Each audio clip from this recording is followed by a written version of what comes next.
Okay.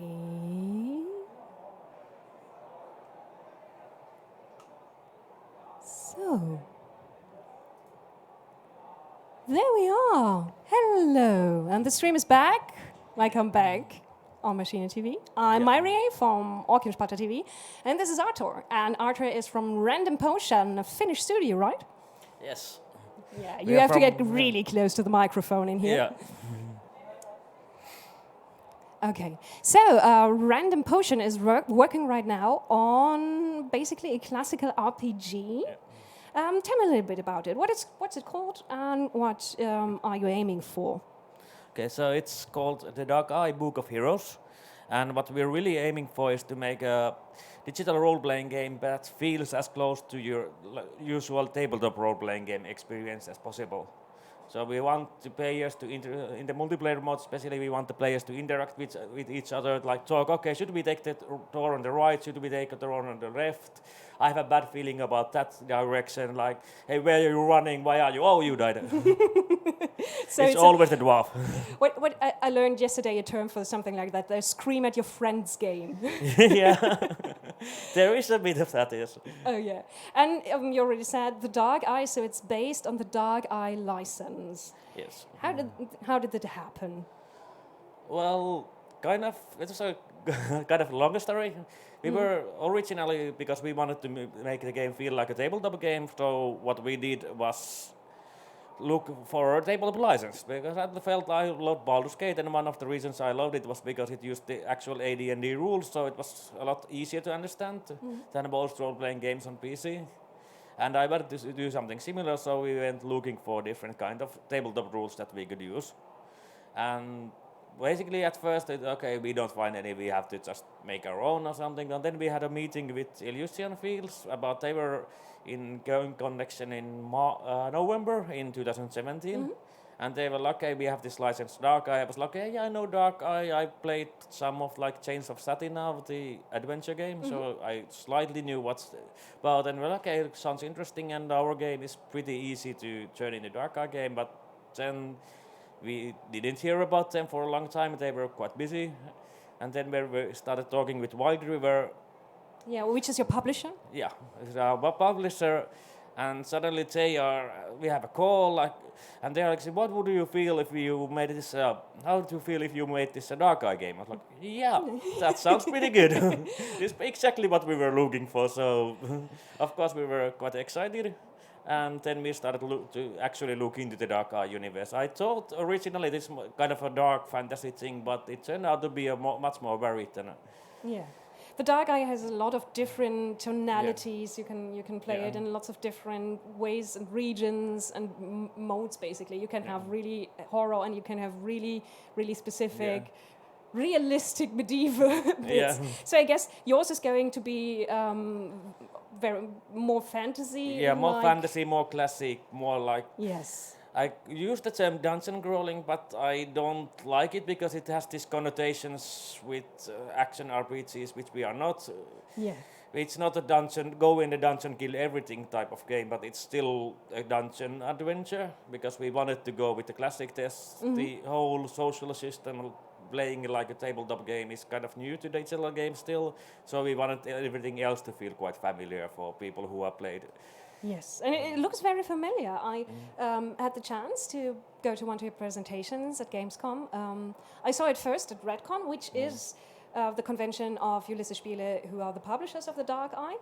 And there you showed just a little tiny teasers and bits, and now I've seen more gameplay and how it actually looks like when you go into a dungeon and what happens and how it can change actually depending on who you've got in your party. Yeah, that's one of the things, because we don't have a virtual game master or anything, but we do have a procedural generation system that takes into account the actual player characters. So if you have, say, the dwarf in your party, there can be a puzzle that requires someone to read the dwarven runes. So. Yeah, because otherwise it won't make sense if no one in the party can read it. Then you have just wasted space in your dungeon. Yeah. And you're right, and it feels like looking at a classic RPG game. It feels like you decided you wanted to just bring back the experience of playing a Baldur's Gate or something out of Obsidian of BioWare. Yeah, That was what you're aiming for. Yeah, that's what we were aiming for. The classic feel, top-down, kind of isometric. It's still full 3D, but we were looking for more of a classic feel. Yeah, and for some reason out there it's floating out there from one outlet to the other. Someone said it's a Diablo clone, and I have no idea how that happened. Do you know where that started? I think it started with a small mistake that in the publisher's website they said that the genre is action RPG. And I think what they meant to say is that it's real time, it's not turn-based, but it's not the action RPG everybody associates with Diablo and Diablo clones, but it's not like that. Its pacing is much slower than in Diablo. It's not click click click click. It's like click.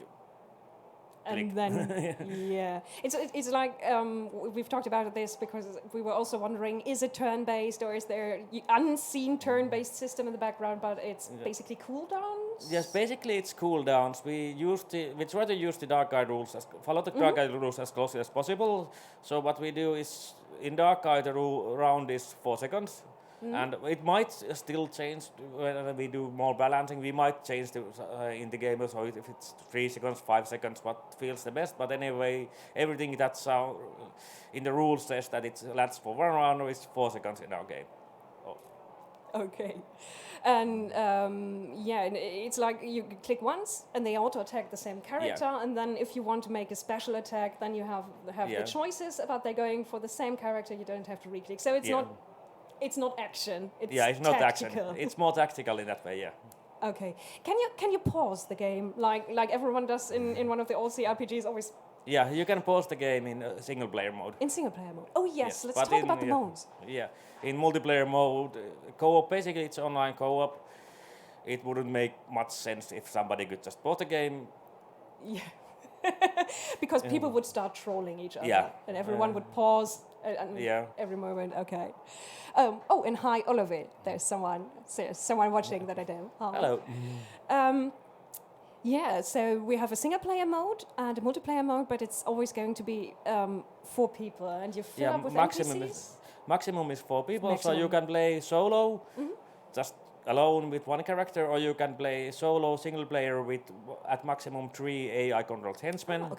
Or you can play with 2 to 3 friends, 1 to 3 friends, basically 1 to 4 players. So, but you can't mix multiplayer and the AI controlled characters cannot be mixed. So. So once you decide you're going multiplayer, it depends on how many people you get. But the levels are generated, so they take into account how many players you have, and we try to balance it to the actual player count. Yeah, you're still working on a lot of things. The basic gameplay, everything works, everything crunches along nicely, but how it looks, artworks and things and such, that's going to be polishing. That's going to be polished, yes. Okay. When are you planning to release? Spring 2020. Spring 2020. Okay. So you have some time left. Yeah, we have some time left. Are you afraid of the crunch? Not very much. We are so far we've been good at not crunching, and that's really something that's important to us. We don't want to overwork anyone, and of course there might be some longer days at some point, but we're hoping not to, and we're rather just if we can make it on time, maybe we have to cut some features, but hopefully everything will be fine. I think that's very. You keep hearing how people crunch their teams to basically into a burnout. Yeah. So it's very good to hear that you are trying to keep everyone happy. I've been in the industry for 12 years, so I'm too old and tired to be crunching anymore.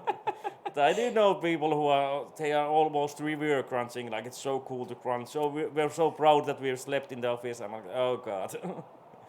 But maybe when you're like 20 something and full of energy and just want to work on your dream game, but you have to realize that you can't just do it forever. Yeah, you can't. You just can't. You're going to break down. Okay, so someone's asking again, hello Newsy, what's the name of the game? The name of the game is, again... The Dark Eye Book of Heroes. Right. And Oliver is asking, is it about the Dark Eye? It is a Dark Eye game, you're right. It's as much as it can be. We are trying to make the game that is as much Dark Eye as possible, and like the most Dark Eye game ever, of course. the most Dark Eye game ever. You played the other Dark Eye games? So? Not all. Not I all of played them. Black Cards and the adventure games, but I like the Chains The of Dragon's Satina. Son, did you Dragon's play? Son, no. Okay. And but you also you already talked about how you took on the rule system, taking the 4 seconds per round rule and things like that. Yeah. So, are we going to recognize things like that? A warrior character will have the moves that we recognize. Yeah, we are using the professions from the core rules mostly, some from the other books also, but mostly from the core rules. So, of course, there are skills we are not going to use. There's something like sailing that doesn't really make sense in our context, so we are dropping some skills that just don't make sense. And the others we are keeping as close to the books as possible. So, if your profession is knight, it will be as close, the stats-wise, it will be as close to the knight in the rulebook as possible. Okay. Yeah, let's talk about the professions a little bit. Someone is asking whether they're geodes, the dwarvish mages. In the game, I don't think so. No. That's very, very special one. And it's also, to explain it for everyone else, that's an in-joke for the Dark Eye players, because they published a book about magic, and someone at the convention asked, are there geodes in there? And since then, every book that ever came out, people have asked that. So that's just in-game. Before we dive into the character classes a little bit more, Bruder Tjorben asked whether what kind of hardware you're going to need to play the game, whether you need a new machine, a new system, or if you can play on lower range computers. You can play on lower range computers. We have, on the Steam side, it should have some lower specs. We haven't tested in like hundreds of computers, but the specs are one of the old computers from one of our owners. He brought his old computer to the office, and we tested, and it runs on that computer. So, and it's like from at least 5 years old, I think. Okay. So yeah, it should run on. Of course, it depends on on your graphic quality. So you can have like better shadows, no shadows at all, and all of those. So you can turn it down. You can turn it down. Okay. She said Machine TV, who are right now the stream we are on. They are very happy that we, without planning to, just got them back in there. Thank you, Machine TV. Okay, the classes. You have 12 classes that are going to be playable in the game. Have you already announced all of them? I'm not sure. I have talked about them maybe, but I don't remember. It might have been just some private conversation in Redcon. Okay. There were some that I saw and that I'd like to talk about, because you decided to bring in Blessed Ones, which is always kind of a complicated thing in the Dark Eye. Yeah, it's one of the early conversations we had with Ulysses was basically which professions we are going to use, and of course we had the game when it wasn't a Dark Eye game yet, and it had basic cleric stuff, and of course we went okay, Blessed Ones are closer to that. Well, they really aren't now that I actually know, but they are pretty interesting. So we decided to bring 3 Blessed Ones into the game. I saw the Blessed Ones of Rondra, which are the courageous fighters who fight for honor and all noble things. Yeah, Rondra is actually one of the most straightforward professions in a way, because it's basically a battle. Well, not a battle mage, but a kind of a battle priest. Yeah, a holy knight maybe. Holy knight, kind of a paladin-like character. Yeah. If you don't know the Dark Eye, that's the closest you can get, I think. The stream is fine, but exceptionally blue. Yes, we're blue in here. We have calming blue light in here. Yeah. Honestly, it would be pretty hot in here if we actually had more lamps, because this is Gamescom. There's a lot of people out there. How has Gamescom been treating you so far? Quite good. I've been enjoying it here. It's actually been quite, how to say, calm. So we have had quite many meetings, mostly with press, and that's still not swamped with everything. So, and basically because the game is still so early, so we are still talking about pretty easy basic stuff. So it's been nice, and so far the reactions have been quite positive. So that's good either. Not that's good also.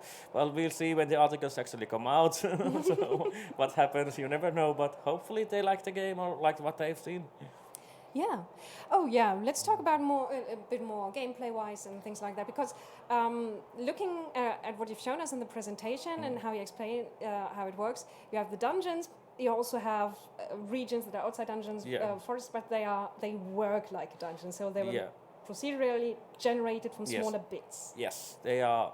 So technically, they are the same. The rooms, as we call them, are just basically bits of land, the bits of the forest. That, yeah, gameplay-wise, they play quite the same. There are some differences because you don't really have doors in forest, so the content will be a bit different because we are still. That's something we are still figuring out what kind of non-battle content we will have in the forest. We have plenty of ideas, but I'm I'm not going to speak about them yet because I don't want to make anything that anyone could take as a promise. What I liked is you have a room. There is the room where you can leave the dungeon or Yeah. the forest once you have reached your goal for Yeah. that specific mission you are on. And in the dungeon, it's easy. There's a door Yeah. and there's sunlight Yeah. coming in. And in the in the forest, what did you do? In the forest, we have horses. Basically, there's just dead end with 3 horses. That's something we are still talking about. Is that enough, or should we change it? Because it was really difficult. Like, okay, yeah, the door in dungeon is really easy, but in forest, what makes sense in the forest? We're like, maybe there's a teleporter there, or helicopter bad. Like, are there helicopters in Aventuria? Probably in some of the books you can find some kind of helicopter.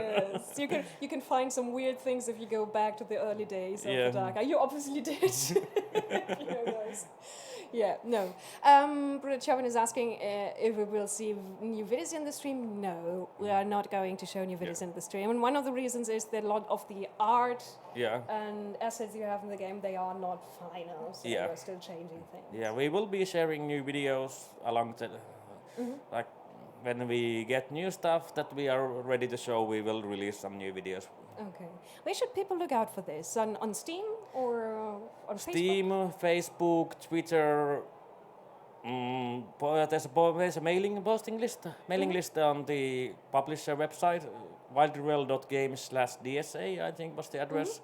There's a mailing list you can You can register, sign up for, and of course everything will be there also.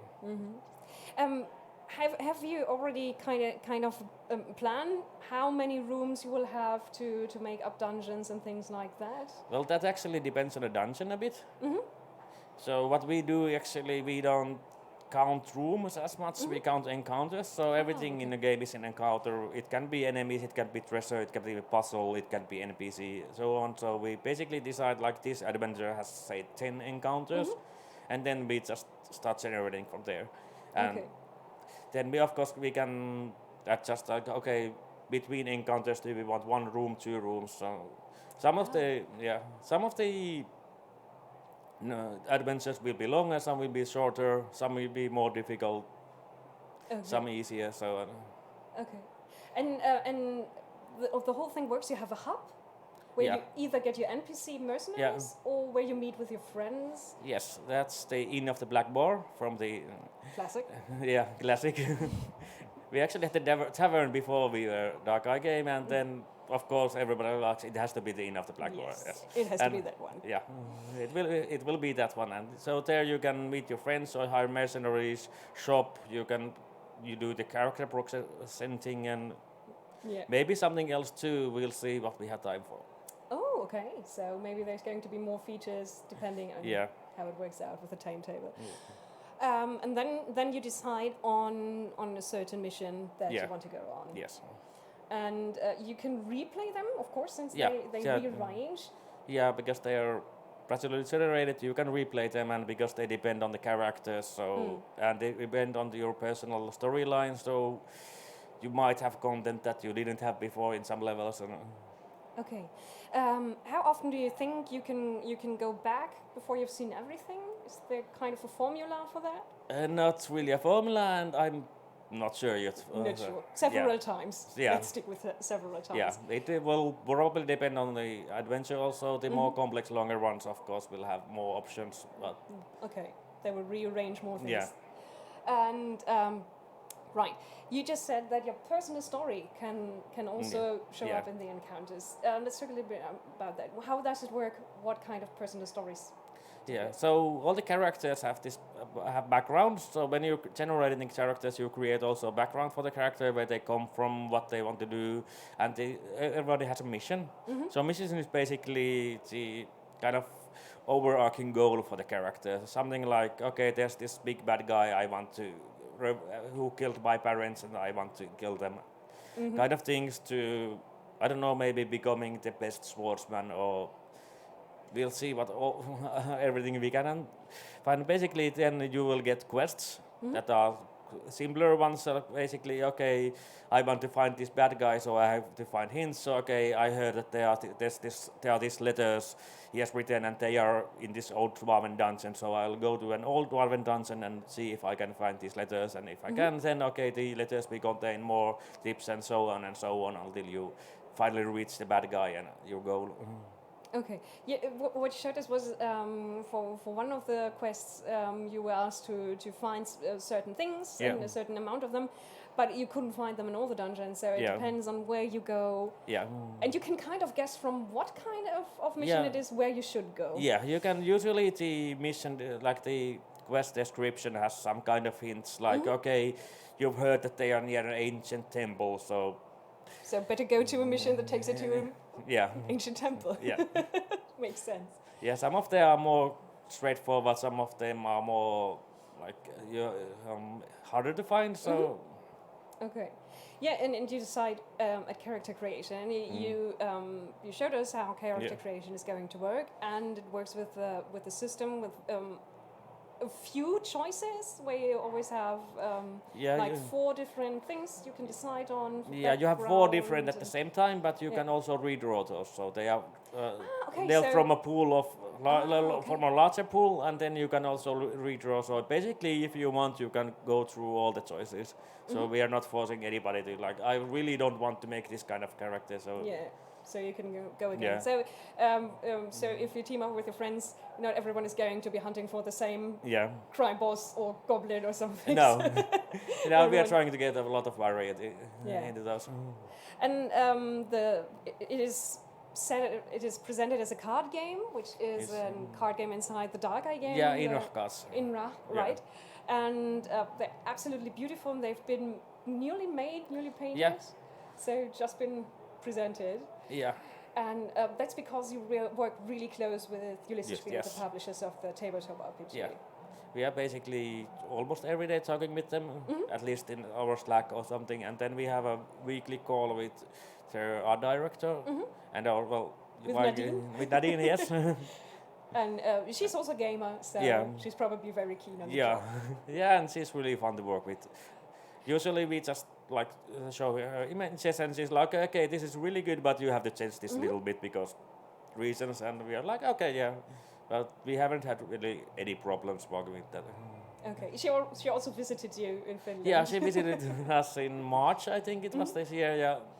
Okay, so there's a lot of back and forth going on with them. And we are making certain that because we are not experts in Dark Eye, so we want to make sure that the experts actually take a look, that we are not doing anything stupid or out of canon. Okay, so I was asking for different versions of the game. Are you going to release like a collector's edition, or is there going to be one edition?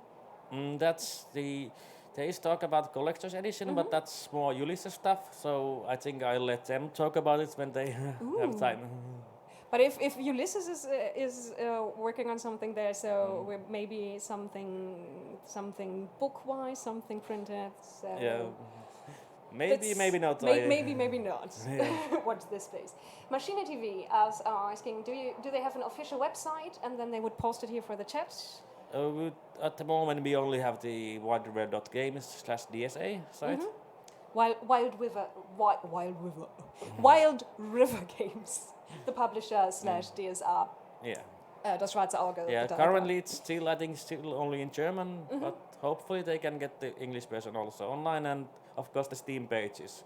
Okay. Yeah, the Steam page, of course. Yeah. And you mentioned you're not experts for the Dark Eye, but you are tabletop role players. Yes, right? So I've been playing for almost 30 years. 30 years. Yeah. You So don't since look old enough to have been playing for 30 years. What do you usually play? What's your poison? I don't really have like one single game that I usually play. It's been changing over the years. I started back in the day with Cyberpunk 2020. And then my first fantasy game was actually RuneQuest. RuneQuest, okay. Yeah. I think RuneQuest and ESA have actually a lot of commonalities. They have similarities in the tone and how they handle things. So in that way, I really like the Dark because it brings me back memories of RuneQuest. And then, well, of course, D&D is something I'm also now starting to play, hopefully, with some friends this autumn. And I don't know if I have much time for anything else. So like to run these like almost rule-free games with some murder mystery, and you don't really need much rules for that. Yeah, right. So more like the storyteller game style. Are you usually the storyteller, or are you? Yeah, I'm the game master usually. You're the game master. Yeah, it's my favorite position. Although it's fun to play sometimes, but I'm a bit picky about game masters nowadays. I know what you mean. At some point, you're thinking, I might actually. There's one thing I could do better than the game master right now, and I'm going to offer. And then suddenly you're stuck with it. Yeah, but we did play the Dark Eye with Jeanette in With the Jeanette? Okay. Dreadcon. Yeah, she was great. Yeah. No complaints there. So it's much better than I am. Jeanette is one of the authors for The Dark Eye and the 5th edition. Brudaciovi goes, obey your master. So your passion for storytelling and storytelling games is what you wanted to take to digital games too. Yeah. What did you do before the project you're working now? And because you said you've been in this business for 12 years. Yeah, I've done I did mobile games for like 10 years. I started actually before the smartphones with those, the old Nokia and Ericsson and what have you, the Java phones we called them. Of course, you started with Nokia games, being from Finland.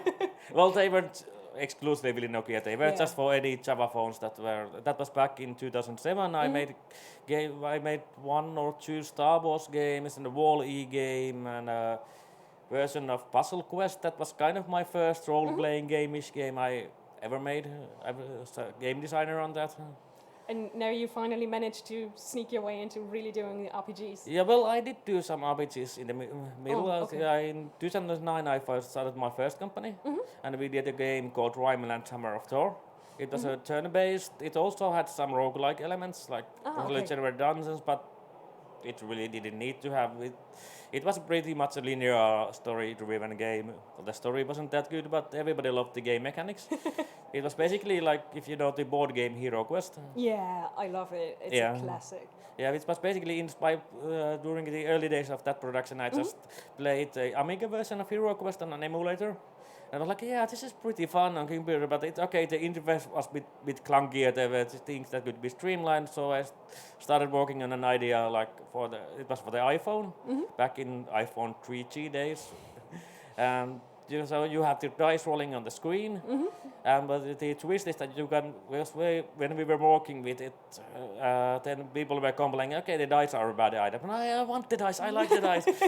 The reason I wanted the dice was basically because I was kind of fed up with modern role-playing games back at the time, because the systems were really obscure and opaque. You really didn't know how stats were affecting each other. And as a tabletop role player, I really love to know what I'm actually doing there. Yeah. So I wanted to show the dice so it would be really clear what happens in the game, so the players would understand it easily.